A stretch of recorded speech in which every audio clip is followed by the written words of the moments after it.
透过行路的姿势，就会当马上检查出长辈跋倒的风险。若是讲超过10%，就是跋倒的高风险族群。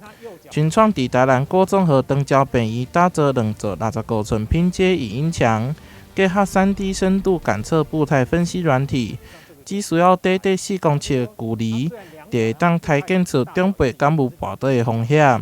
过去1年内曾经跌倒，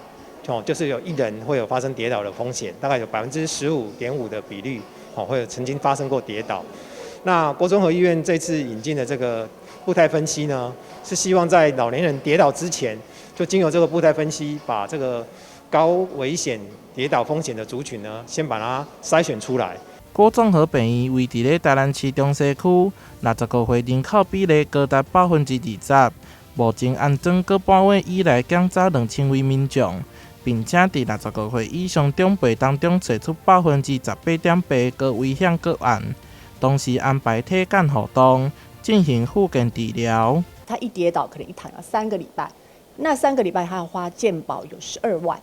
那他又有因为长期的卧床而造成后续可能有高达30万的医疗的花费，以及有15% 的死亡风险。更早一步去侦测这些有可能的跌倒风险的族群，比如说他是关节的问题，我们需要做一些关节的矫正。肌肉的问题，肌肉不平衡所导致的，那就是肌肉的力量去做一些客制化的复健的计划。我们希望让它往前一步，叫做预防它的失能。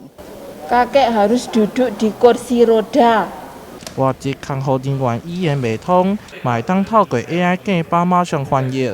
互双方了解彼此的需求。再透过人工智慧即时翻译系统，可以将多国语言整合能力即时应用在上面。让院方、长者与看护